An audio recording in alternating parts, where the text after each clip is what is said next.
Alright, so in the last lecture we talked about implicit backward Euler, and we argued that there's going to be n-2 equations, but n-1 unknown.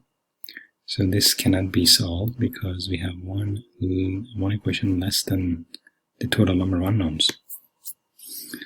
So for implicit backward Euler second order approximation that we used here, we need to actually have two boundary conditions to lower the number of unknowns from n originally, like from y1 to yn, to y2 to y3 to yn. So basically now we're going to have n-2 unknowns. We already showed that we have n-2 equations, so that should be solvable. Okay. So the general form of solving, implicit methods is that we write all the equations like that. Okay, we call it a vector g equal to 0. For every element in G, we have one equation equal to 0. Like the first equation equal to 0 gives rise to g equal to 0, the second one g3 equal to 0, and all the way to the end. Okay, so now we have, let's say, n-2 equations here to solve with n-2 unknowns, so we can go ahead and use Newton's method. And this is the iteration in Newton's method. If we have y2 to yn, or y3 to yn as the unknown list, then, or unknown vector, then that vector at k+1 iteration is equal to that vector at k iteration minus the inverse of the Jacobian. So this piece is actually a backslash operator, but mathematically we write it as inverse of the Jacobian, which is the derivative of every equation with respect to the unknowns, and then times the value of these equations at the given k iteration. Okay. So let's look at one example how we can basically calculate this Jacobian. I have also the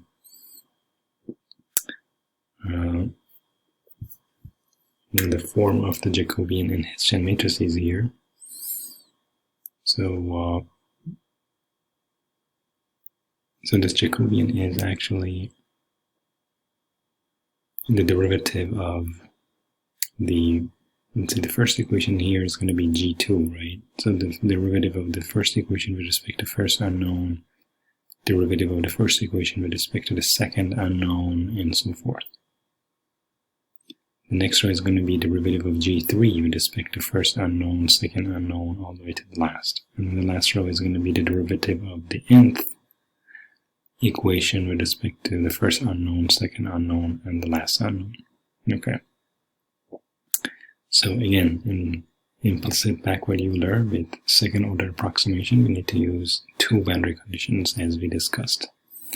Okay, let's look at one example here, the same thing we're looking at for implicit Adam-Moulton. Now this time we're going to look at backward Euler. Okay, if my f is equal to x squared times y, then I can write this equation in discretized form, starting from I plus 1. Okay, so 3 minus 4 plus 1, I plus 1, I, and I minus 1. This is the backward Euler second order approximation. Is basically this thing. Right, and there's a 2 here, which I am, backward Euler is this one. So there's a 2 missing here, I believe. There should be a factor of 2 down here. Well, actually I put it over here, so that's right.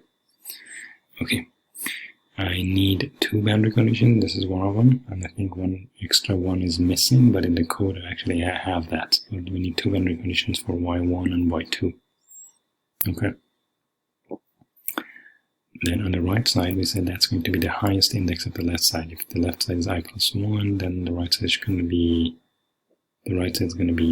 xi plus 1 raised to the second power times yi plus 1. Okay. So we start from I equal 2, 3, all the way to I equal n. We rewrite these equations. We get a set of equations like that. And we put them in a matrix. such that the unknown goes to an unknown vector and everything else is going to be the coefficient matrix. The right hand side is going to be minus y1 plus 4y2. The first row. The second row is going to be y2 because y2 is still known. And then from row 3 down, everything is 0. So that's what we have here. Okay. Alright, now let's look at the matrix of the coefficient. For the first equation, what is the coefficient for the first unknown, which is y3? Okay, we have 3 here and then minus 2 del x times x3 raised to the second power. It's here, 3 minus 2 times del x x3 raised to the second power. We don't have other equations, right? Nothing else in here, so then we get zeros. For the second equation, what is the coefficient for y3, the first unknown? Well, it's minus 4. What is the coefficient for the next one, which is y4? Well, I have 3 here, and then minus 2 del x times x4 raised to the second power. So here's 3 minus 2 del x x4 raised to the second power. And we don't have anything else, so it's going to be 0 everywhere else. So you see that this matrix is going to be, again, 3 diagonal. So on the diagonal is going to be 3 minus 2 del x, and then x3, 4, 5, and so forth. The first sub-diagonal is going to be minus 4. And then the second sub-diagonal is going to be plus 1. Everything else is 0. Why this one is plus 1? Because if you look at the third equation right here, and ask what is the coefficient for the first unknown, is actually plus 1. Right? And then the coefficient for the second unknown is minus 4. And the coefficient for the third unknown is going to be 3 minus 2 del x x5 to the second power. It's this one. We do not have anything else, so the rest is 0. Okay. Anyway, so you can construct the matrix, and then you can use backslash operator to solve it. So once you solve y3 to yn, we can concatenate this solution with y1 and y2, which we knew already from boundary conditions, and then we have everything. We have y1 to yn. Okay, so let's look at the script up to here. Okay, so this is implicit backward difference for the problem we were looking at, which is x squared times y. That's exactly this problem. Okay, so we need to have two boundary conditions. At x equals 0, I have y equal 1, and x equal, let's say, delta x. My y is going to be, well, I'm actually using first step, or one step, forward Euler to calculate the second y. So this is basically a forward difference, one step, to get y2, because we know that y2 minus y1, right, y2 minus y1 divided by del x is going to be x1 raised to second power times y, times y1, right? That's exactly forward Euler. We're going to plug in I equal 1 and apply to the first point. Okay. So now we have y1, y2, then we construct the matrix in the same approach we discussed before. For the first row, we have only one non-zero element. For the coefficient matrix, for the right-hand side, we have minus y1 plus 4y2. And that's exactly this one. So that's the right-hand side. Okay, now for row 2, I have two non-zero elements, minus 4 and 3 minus 2 del x, and then the corresponding x raised to the second power. When I rho is equal to 2, then IP is equal to 4. So this should be x4. Now let's double check. Yeah, it's going to be x4 right here. So minus 4 and then 3 minus 2 del x x4 to the second power for the second row. And this is for second row. And the right hand side is going to be minus y2, because this is also minus y2. Actually, plus, no, that's right, minus y2. And that's for the second equation. And for the third equation right here, onward, we're going to have 3 elements, 1 minus 4, and then 3 minus the rest of it, which is right here. So 1 minus 4, 3 minus the rest of it. And then nothing else, so we have only 3 non-zero elements, this, and this. Okay, so now I have 3 elements for the other rows. I have my A constructed. I can go ahead and do the backslash operator to solve for y3 down. And then I have also y1 to y2, so I can go ahead and plot y against x. I think this is it. I call it backward difference. So if I run the code, you see that I'm going to call it.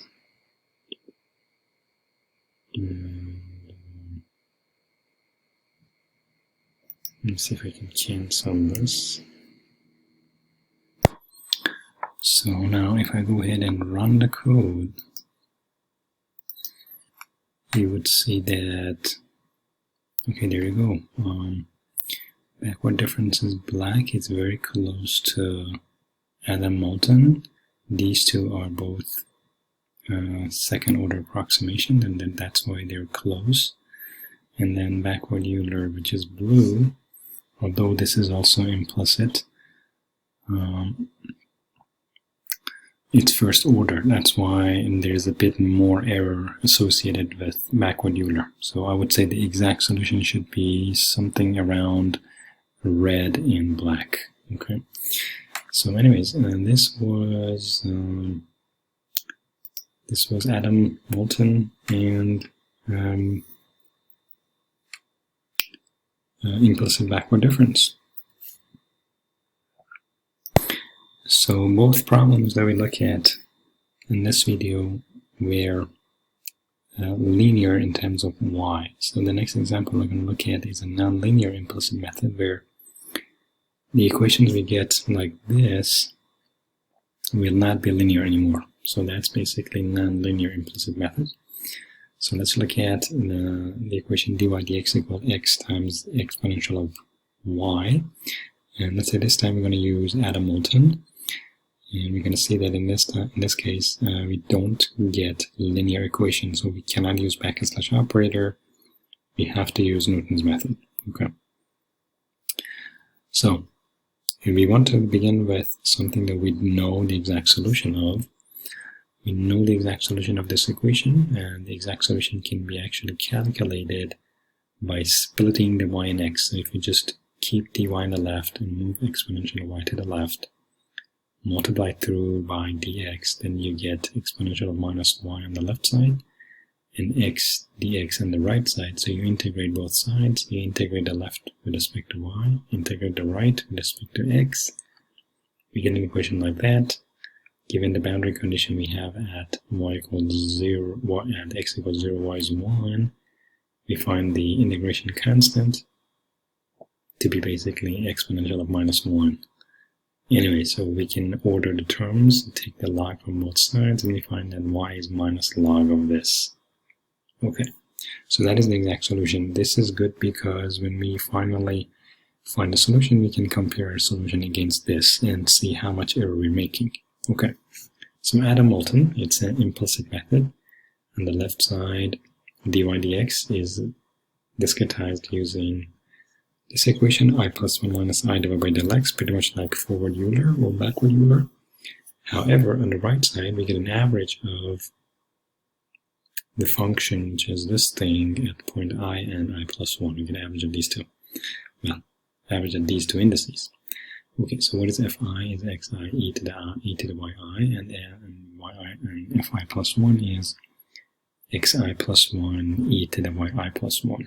Okay, boundary condition at x equals 0, we have y equals 1. So the goal is we're going to plug in I equals 1 all the way to the last I we have. We construct the matrices, and then we solve for the coupled equations here. Okay, so stay tuned for the next video on how we can solve this nonlinear system of equations using Newton.